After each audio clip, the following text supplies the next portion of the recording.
Au commencement était la parole, et la parole, et la parole, et la parole, Christ. Radio, parole, vie, la radio qui donne la vie à travers la parole, Mbote, bonjour, chers auditeurs de la radio Parole Vie, la RPV. Besoin mi partout à travers le monde entier. Besoin la émission à Radio Parole Vie, une émission à caractère évangélique, bien aimé dans le Seigneur.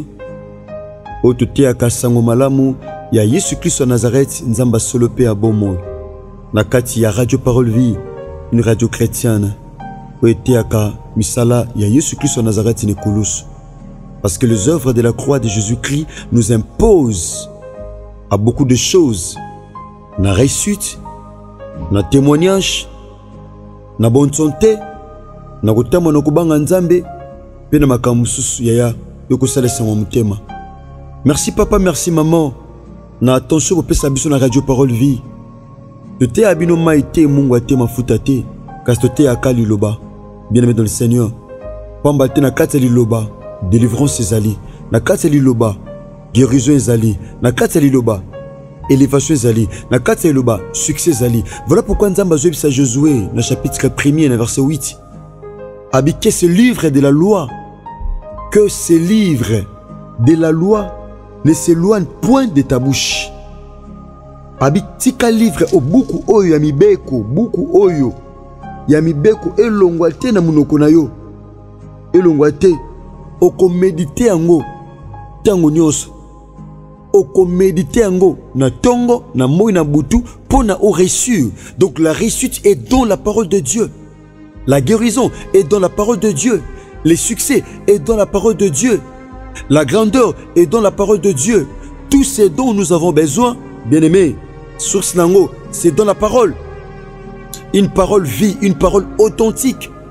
Bien-aimé le Seigneur, pendant que tu as na tango, tu as toujours na posa nzambe. Mais nzambe a se révélé na liloba. Donc Dieu se révèle dans sa parole. Dieu se révèle dans sa parole, bien-aimé dans le Seigneur. Na te liloba. Parole vie, tout le monde a parole, peut tout le monde a vie. Bien-aimé, la parole c'est Dieu lui-même. La parole c'est Christ.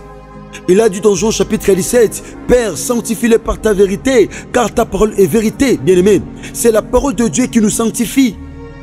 C'est la parole de Dieu qui nous sanctifie. Bien-aimé dans le Seigneur. Ezali lobande peto la kabiso. Kololo sambo nangeza eten kololi loba oezo teama et ma lumière na butami kakata no pe akolela ba santu na kombo na Yesu Christ en Nazareth. Amen. Bien-aimé dans le Seigneur, kolantama thème otobanda ki lobi par la grâce de Dieu. Oezali, la porte ne se fermera jamais pendant que tu n'es pas encore entré. Et kouke kokangamate ceux qui yona no kotite. Bien-aimé mukilo to fandi abukile baturu. Eza mukile baturu. Musufa bazwa liboso. Musufa bazwa nasuka. C'est comme ça. Le monde évolue comme ça. Oya azwi liboso akangela baninga to bana sima porte. Ezana batobele bazwa. Bakanisa bangonde basukisa. Ya tango zwi muta liboso okangisa bamukokangela bamsu porte te. Tika porte ko fonga matango yoso koti po muta zolando pa ana posa kota. Ezate ke so koto kangi porte po batu bana sima no batika la libanda. Non. Mukileza mukile baturu. Okokota na tongo ya pena muta okota na moi. Okokota na moi ya pena muta okota na pokwa. Bien-aimé dans le Seigneur, c'est comme ça. Ndemu qu'il évoluaka. Bien-aimé tozoloba, la porte ne se fermera jamais. La porte ne se fermera jamais pendant que tu n'es pas encore entré. Et koukeko kangamate, ceux qui n'ont eu quotité. Il y a l'objet de définir ça qui la porte comme étant les opportunités. Bien-aimé, parfois n'a pas bonnes habitudes. Parfois n'a pas bon témoignage. Parfois n'a pas bonne relation. Nebi kouke fongomaka. Ils appellent à batobele lelo bazole la pourquoi parce que bazanga batobako fongola bango ba porte. Na domaine moko songolo. Ya musala, na politique. Na domaine moko songolo bien-aimé dans le Seigneur. Na vie chrétienne pe na makambo belé, muto fongola porte azate. Yaya, mais muto azana ba capacité, muto azana intelligence pe sagesse. Mais ba porte mo fongola mezate pourquoi parce que ana ba relation té. Mais j'aimerais te dire, bien-aimé dans le Seigneur, vous qui me suivez, en ce net moment, okoza na mutu te, okoza na relation te. Mais si oza bien na nzambe, oza na témoignage à malam, yaya nzambe akofongolo porte. Parce qu'il a dit lui-même dans Jean chapitre 10, je suis la porte de la bergerie. Celui qui entre par moi, il sortira, il trouvera aussi du pâturage. Celui la porte de la bergerie.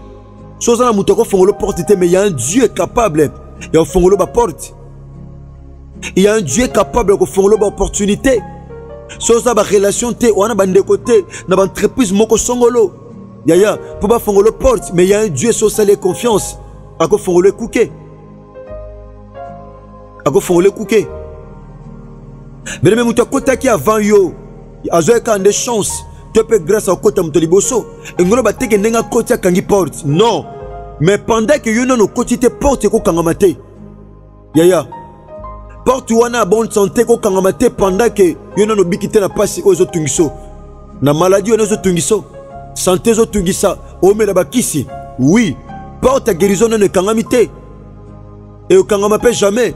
Ne ko na no zui mwana te. Ko kanisa te ba zui mwana ba zui bana ba kangi ba porte. Ya maternité. Non. Porte maternité tikali yako fongoma po yope okoto bota. Mais basali si fête lelo ba porte basali de fête kangamite.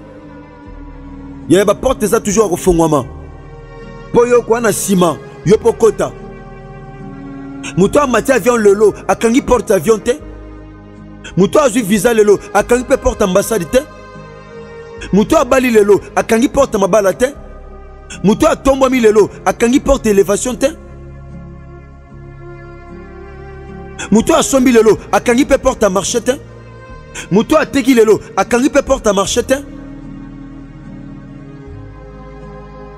Akangi porte te yaya. Yo fokota. Yo fokota ko tika la libanda te. Na kata Bible na livre Actes des Apôtres. Yaya. Tomona misala bantoma.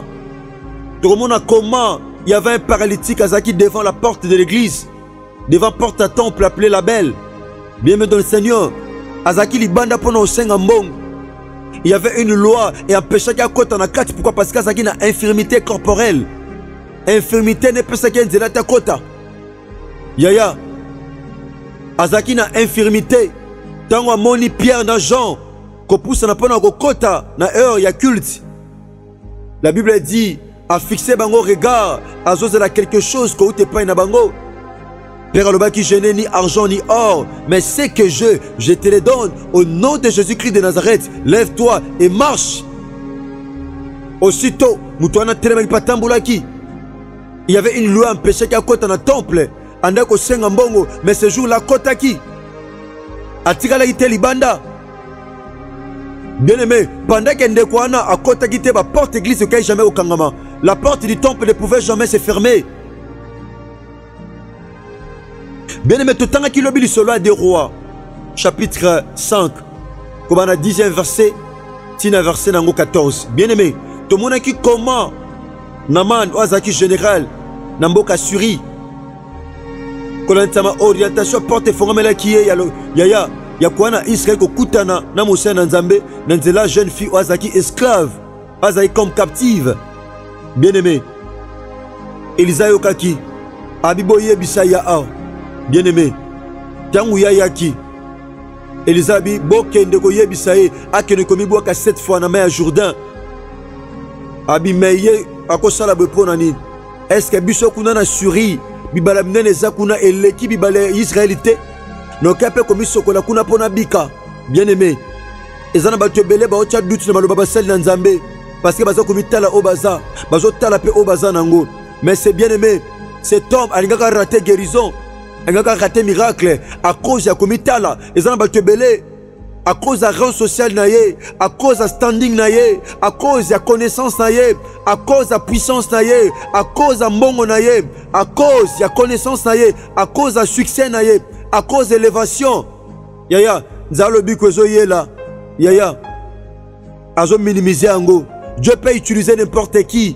Dieu peut utiliser Mouto Zoko humilié de manière à ce que Yaya au mona accomplissement aux anangos lokola bilaka. Abi est-ce qu'il y a quelque chose pourquoi? Est-ce que bisona bibaleza tengana kanisaki? Soki ayoki kengana ye.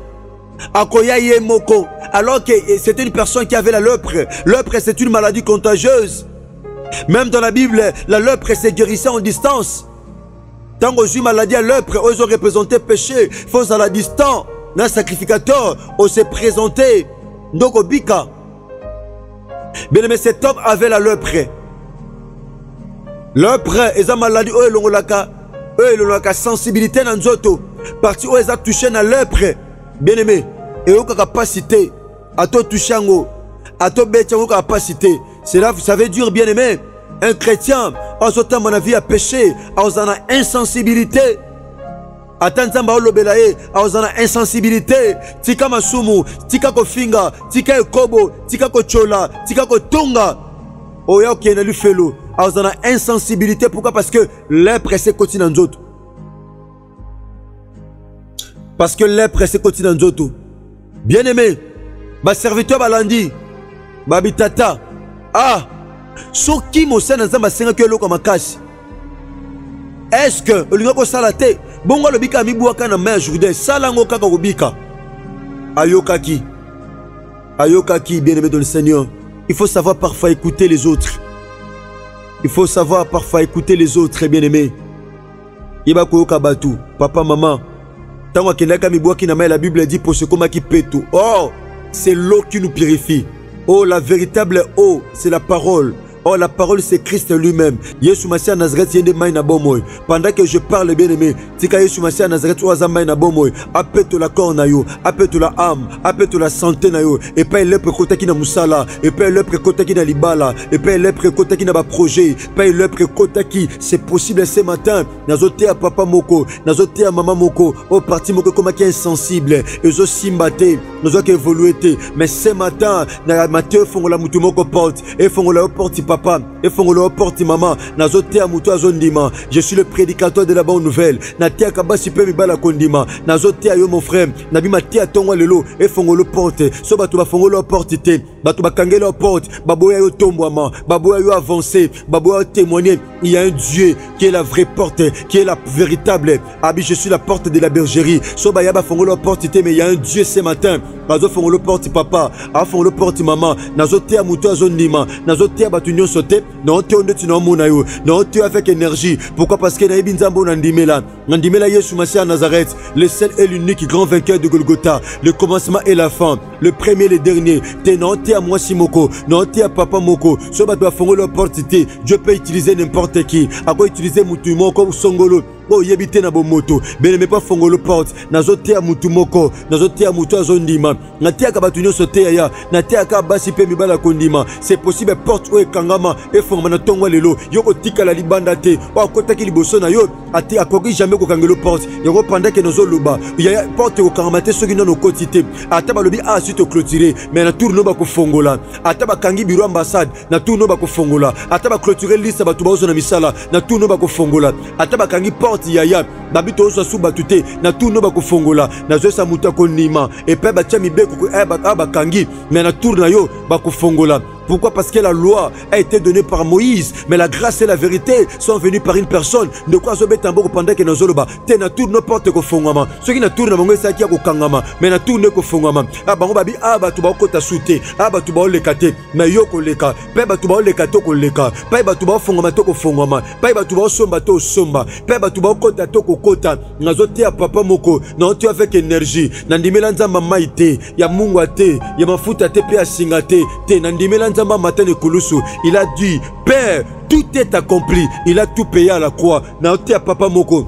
Naote à maman moko. Akokisa nyoso na croix. Viens ko tika la boete. Pendant que nazo lobama ti atongwa lelo. Quand ozo landa e fongolo porte. Somo ki le kangelo porte. Ya kangelo porte. Aboya ko fula yo. Aboya ko peso d'opportunité. Il y a un Dieu qui t'offre une opportunité ce matin. Mutuno lo beleza yo papa. De quoi zoni atamakolo. Abi mutu ba lo belezanga. Abi mwasi ba lo belezanga. Obali ba lo belezanga. Papa ba lo belezanga. Maman ba lo belezanga. Et ça la melo kando zondima. Te naote abatunyo sote. Naote abana parole vie. Naote te abana de la Fa TV non te abana de la Fa TV esalamela yo papa esalamela yo mama na bitika porte fongwama porte fo pendant que non quotité pendant que non bikité à porte guérison ko kangamate pendant que non fongwamité porte ya succès ko kangamate nazote ya muto kondima nazote ya papa moko nazote ya mama moko nazote avec énergie ce matin nazote bisa porte le fait fongwama le porte fait tika la ko fongwama na wenze pas otekaka na musale pas osalaka na projet wana na ba relation wana aïe aïe aïe aïe aïe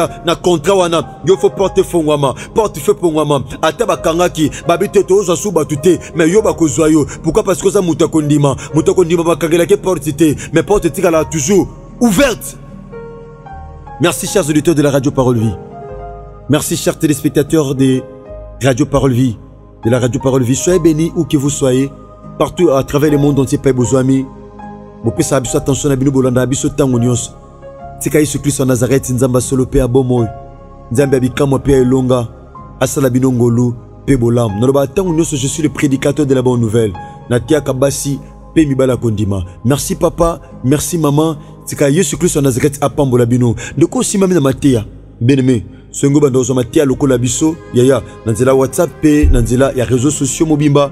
Au Comédie Bisso, on a plus de 143 89 670 76 01. Ozanga Pasteur Herbi, Lekinayo, Mwana Nayo, Pasteur Nayo, Peyaya Nayo, Ozale Kiliboso Nangai. Je dis un grand merci à mon frère Nataki Fouta.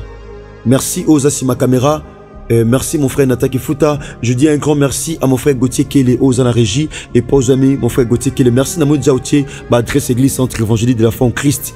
Et Pep Nakambami, Nasamakola Tatananga, Jean-Paul Mayeta, pasteur de la foi. Merci à mes frères bien-aimés, tous au monde ingénieur, Jarsa Pemba Meamona, Chris Kundenga Enoch, P. Ndeko Trésor Tingi, Yesu Masana Zgata Sabno Bolam. Merci Ndeko Reis Kangi P. Bogo Sanderson. Tobaka de la foi TV, une chaîne, une foi et un Christ. Ce qui est Christ à maison égalité, Tokotani Bongo Lobina numéro 6. Ya Zomate au partager ango. Zomate au partager ango. Soyez en abatuba partager balien. Ozo c'est qui ça. Je peux sans le kumute. Ya mais du moins partager ma terre au Ponzamba Foutayo autrement. Merci que Dieu vous bénisse. Au commencement, était la parole, et la parole, et la parole, et la parole, Christ, Christ, Radio, Parole Vie, Parole Vie.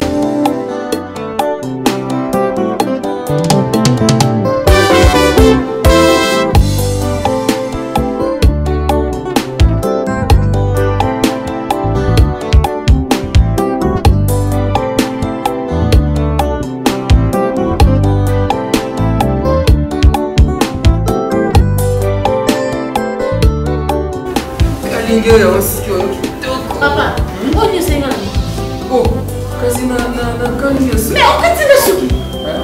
Papa, on m'a dit katina suki. Oh. Oh, papa katina suki. Tu n'as des fils. On katina suki. On m'a dit comme si on a bandi papa. On m'a dit si on a bandi. On a des fils. On m'a dit comme si on a bandi. Oh, prends la vie. On a suki na papa. Katina suki on prend la suki. On m'a dit suki na la bandi. Tout à fait. Papa, on prend la suki. Ça y est, maman. Oh. On prend la suki na mai. On prend la suki. Maman. Suki na ngai suki na ngai kibo ete suki na ngai kono na yaka sali sama senda sali nga suki akomisinga mabandi akomiso mabandi ndenge nini akufuta suki na ngai kimbia sasa na senda suki na ngai kono mama akaje suki ndenge nini osali ni produit nini mama na ngai tanga produit sali zazu produit ya kala ba sali la mosusu te e kati yesu de komi ngai na sala ko suki na kata suki no katanga suki de papa ah tanti j'ai une fille au point où il est levé pour aller au ciel à suki donc quand vous signe nga suki na wana yaka awa kala bakata nga suki te tala nga de kuna koma na suki ebele tala yango mo siki to ko yo ti lelo yebite elo ba au ciel à suki na. Pour les cheveux brillants et pleins de santé que vous aimez, faites confiance à la gamme Edith Marquis Beauty. Edith Marquis Beauty, produit 100% naturel pour satisfaire toutes les femmes, les enfants, mais aussi les hommes. Batata Mabandi. Soliché Zouami. Avec la marque internationale Edith Marquis Beauty, vous y trouverez aussi la pommade, shampoing, huile miracle et la pré-shampoing pour la réparation et les traitements de vos cheveux. Utilisez la marque Edith Marquis Beauty pour bénéficier de ces 3 actions. Alors, ne posez pas de questions pour savoir où se vend le produit Edith Marquis Beauty. Puisque c'est une marque internationale, il vous suffit tout simplement d'appeler au numéro... Sokobengi, Osamo Bimba.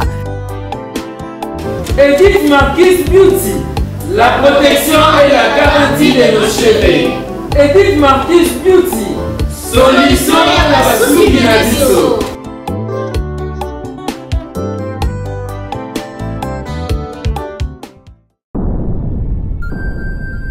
Le business a ses idées, FB International Agence a ses abonnés. Le fret Europe, RDC, a retrouvé son identité. Pour l'envoi de vos colis, bagages, véhicules et autres, courrier express à destination Kinshasa RDC, une seule agence, FB International. FB Business, et pas Fiston Bassene, à Bizot Kotozane. Maringa Septande. Maringa Septande, c'est là, j'explique. Alors, Maringa Septande, FB International. Nakasavubu, elle dit que c'est Nakasavubu. Saba Sosa na Kasavubu na Maringa wana. La sécurité de vos bagages sont assurées en un voyage rapide et à bon port, quelle que soit la quantité. Du déposage jusqu'à l'entreposage, FB International assure comme jamais. Alors jamais. Nous organisons des frais aériennes et maritimes. Awana FB International Business. Biloko et Komaka, Pedro Zouaka. Pour plus de contacts,